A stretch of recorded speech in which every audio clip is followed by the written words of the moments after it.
네, 이번 주 시장의 방향을 좌우할 주요한 이벤트들이 이번 주에 몰려 있죠. CPI 그리고 FOMC 이제 순서대로 이제 발표를 할 텐데 여기에 따른 또 주요 전략을 한번 세워보도록 하겠습니다. 자, 전문가 연결해서 자세한 의견을 들어보겠습니다. 하이투자증권의 박상현 연구위원이 오늘 전화 연결되어 있습니다. 연구원님 안녕하세요. 예, 안녕하세요. 네, 안녕하세요. 반갑습니다. 자, 이번 주 미국의 이제 소비자 물가 지수 발표 앞두고 있고요. 또 먼저 발표된 미국의 생산 물가 지수가 예상치를 또 웃돌면서 이제 긴축 우려가 또 커졌습니다.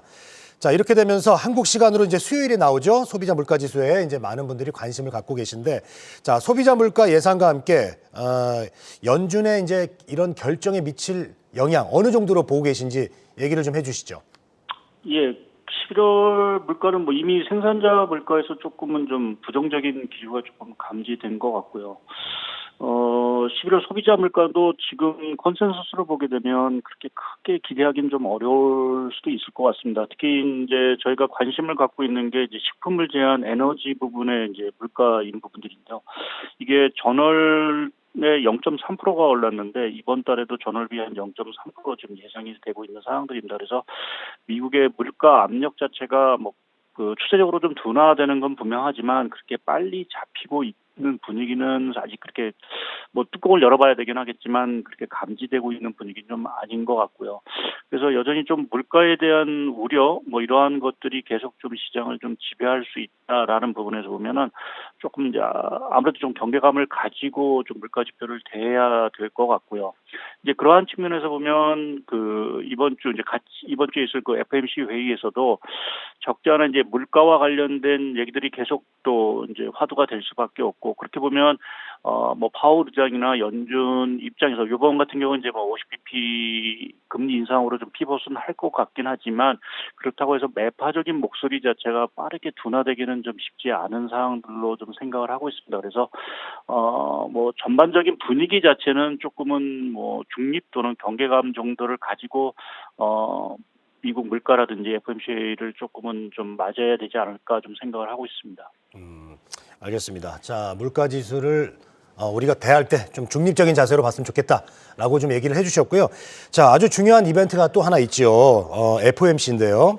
한국 시간으로 이제 15일 새벽에 결과가 나옵니다. 그래서 일단 시장에서는 이제 빅스텝이 나올 거다 이렇게 가장 이렇게 유력하게 좀 보고 있습니다.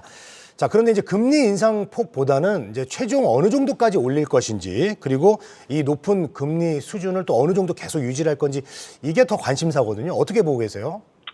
예, 뭐 말씀하신 대로 이번 FOMC에는 이제 50bp 금리 인상으로 이제 금리 인상 자체 속도는 좀 조절이 될 거로 좀 보고 있고요. 이제 관심 사항은 뭐 말씀하신 대로 이제 최종 금리가 어느 정도 수준일 거냐, 이제 점도표상에 이제 어떤 수정이 분명히 있을 수 있는 부분들이 있어서 그러한 것들이 좀 과하게 올라갈 거냐라는 부분, 아니면 조금 소폭, 뭐 시장이 예상하는 정도에 그칠 거냐라는 부분이 하나가 좀 중요할 부분들인 것 같고요. 또 이제 얼마만큼 계속 금리를 올릴지라는 부분.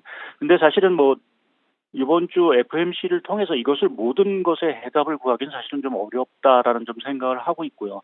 결국 앞으로 나오는 여러 가지 이제 뭐 1월, 2월 정도의 물가 흐름, 특히 이제 1, 2월 자체가 상당히 좀 중요하다고 보는 게 지금 앞서 말씀드린 이제 코아 생산 물가, 코아 이제 소비자 물가라든지 이러한 것들이 조금 이제 둔화가 될 수 있는 시점들을 대부분 내년 1월, 2월 정도로 보고 있습니다. 그럼 아무래도 임대료 상승률이라든지 이러한 것들이 둔화되는 시점을 아마 그 정도로 좀 생각을 하고 있기 때문에 어찌 보면 이제 그 시점이 오히려 좀 더 중요한 시점이 되지 않을까라는 쪽이 좀 생각을 하고 있고요.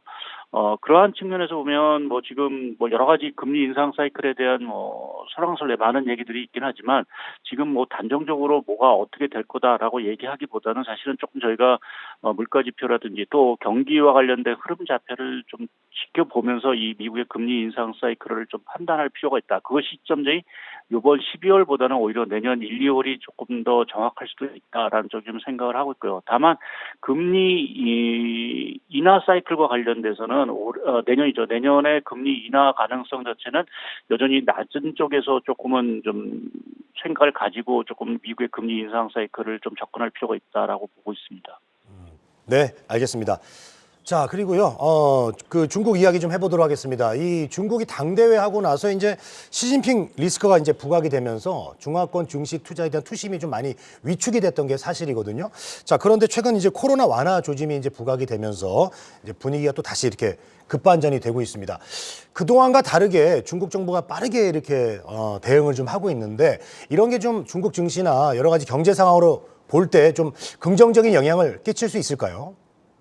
예, 일단 긍정적으로 좀 보유화될 부분들이 있는 것 같습니다. 근데 이제 중국이 이 정책 전환, 뭐 크게 봐서 이제 코로나 정책하고 어차피 이제 부동산 정책일 텐데요. 이 두 가지 정책 자체가 큰 틀이 사실은 변화된 부분에 있어서는 사실은 이제 조금 한계점이 온 것이 아닌가. 그러니까 뭔가 경기 자체 중국 정부가 더 감내할 수 없는 수준까지 사실은 떨어졌기 때문에 어찌 보면 비자발적으로 사실은 정책을 전환할 수밖에 없었다라는 생각을 좀 먼저 말씀을 좀 드리겠고요.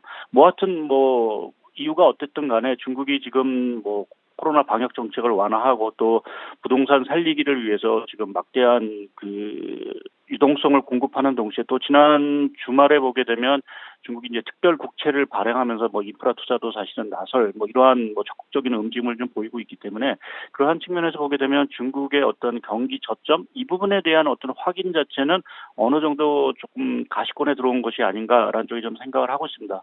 이제 문제는 사실 뭐 금융시장, 주식시장은 이미 뭐 선반영해서 사실은 뭐 큰 반등을 하고 있는 부분들인데 이것이 이제 기대감이 펀더멘탈 개선까지 이어지기까지는 당연히 시간이 걸릴 수밖에 없는 부분들이고 또 그 과정 속에서 뭐 우리나라도 경험했지만 위드 코로나를 갔을 때 중국의 신규 코로나 확진자 수가 과연 얼마나 나올지 뭐 잘못하면 몇백만 명이 사실은 하루에 나올 수도 있는 그러한 상황들이기 때문에 그러한 어떤 위기 이러한 것들을 얼마나 잘 극복할 수 있느냐라는 좀 남은 과제는 분명히 있는 것 같습니다. 그런데 전반적인 어떤 방향성에 있어서는 중국 경기라든지 금융시장에 있어서의 어떤 반등 또 추세적인 어떤 상승 흐름 자체가 이어질 수 있는 여지 자체는 일단은 좀 커졌다라는 좀 평가를 내릴 수 있을 것 같습니다. 네, 알겠습니다. 자, 그리고 연구원님, 그리고 이제 지난 9월 22일에 원달러 환율 얘기를 좀 하고 싶은데요. 이게 그때 1,400선을 넘어서 한때는 이제 1,440원까지 이제 오르지 않았겠습니까?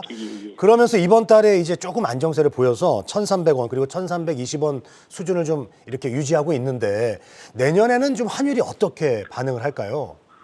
예, 일단 가장 중요한 게 달러 흐름일 것 같고요. 일단 저 개인적으로는 달러가 좀 정점을 통과한 것이 아닌가라는 좀 조심스러운 좀 전망을 좀 하고 있는 상황들입니다. 그 이유는 아무래도 뭐 앞서 이제 금리 인상 사이클을 말씀드렸지만 아무래도 내년 1분기 정도 가서 미국이 금리 인상 사이클을 상당 부분 이제 거의 종료할 가능성이 상당히 커졌다라는 측면에서 보면 달러가 좀 추세적으로 약세 흐름을 좀 보일 수 있다라는 좀 생각을 하고 있고요. 거기에 최근 뭐 앞서 말씀드린 중국 리스크도 사실은 조금 완화되는 부분이 또 최근에 유가 하락을 통해서 우리나라 무역 수지 개선 가능성도 내년에 조금 엿보이기 시작을 했습니다. 그래서 그렇게 보면 원화의 어떤 약세를 유발시켰던 요인들 자체가 상당 부분 약화 내지는 희석되고 있다라는 부분에서 원달러 환율의 어떤 추세적인 하락 이 부분을 조금은 생각할 수 있는 부분들인 것 같습니다. 다만 달러화 지수 자체가 그렇다고 해서 큰 폭으로 뭐 떨어지지는 않을 수 있는 부분들이 있어서 하방 정도 원달러는 한 1,200원 정도를 하단으로 해서 어떤 하락을 좀 예상을 해야 되는 것이 아닌가 좀 생각을 하고 있습니다. 네, 자, 알겠습니다. 자, 그리고 많은 분들께서 뭐 이런 얘기 하십니다. 시장이 이제는 뭐 최악은 지났다. 이런 분위기에 대해서 공감들을 많이 하고 계신데, 자, 그렇다고 하더라도 남은 연말이나 내년 시장이 긍정적이고 좋아질 거다. 또 여기에 대해서는 또 의구심을 갖고 계시거든요. 그래서 이제 큰 그림으로 봤을 때 내년 시장 전망은 어떻게 하고 계신가요? 예, 뭐 아무래도 가장 중요한 건 이제 펀더멘탈 경기 사이클인 것 같습니다. 그러니까 좀 내년도 경기 침체에 대해서는 대부분 다 공감을 하시는 부분들인 것 같고요. 과연 이제 경기 침체의 강도가 어떨 건지, 골이 깊을 건지, 아니면 좀 얕은 이제 사이클로 끝날 건지라는 부분 자체가 어떤 내년도 주식시장의 흐름을 결정하는 데 가장 중요한 변수인 부분들인 것 같고요. 저는 뭐 후자 쪽에 뭐 얕은 짧은 경기 침체 사이클을 예상을 하고 있지만 사실은 제일 중요한 시점이 뭐 말씀드렸던 미 연준의 금리 인상 사이클이라든지 또 중국 문제라든지 또 국내 어떤 신용 리스크 이러한 것들의 중요한 시점이 사실은 내년 1분기에 대부분 다 몰려 있습니다. 그래서 내년 1분기를 어떻게 보면 잘 극복하느냐, 특히 이제 연초 여러 가지 리스크 자체를 어떻게 극복하고 해소가 되느냐에 따라서 경기 사이클 흐름이 상당 부분 좌우화될 것 같습니다. 그래서 뭐 좀 긍정적으로 보고 있긴 하지만 여하튼 그래도 내년 연초 1, 2월 정도의 여러 가지 리스크 해소 여부를 조금은 주목하시면서 시장을 좀 대응하실 필요가 있지 않을까 좀 보고 있습니다. 네, 알겠습니다. 자, 주요 변수와 함께 시장 전망까지 한번 자세히 좀 들어봤습니다.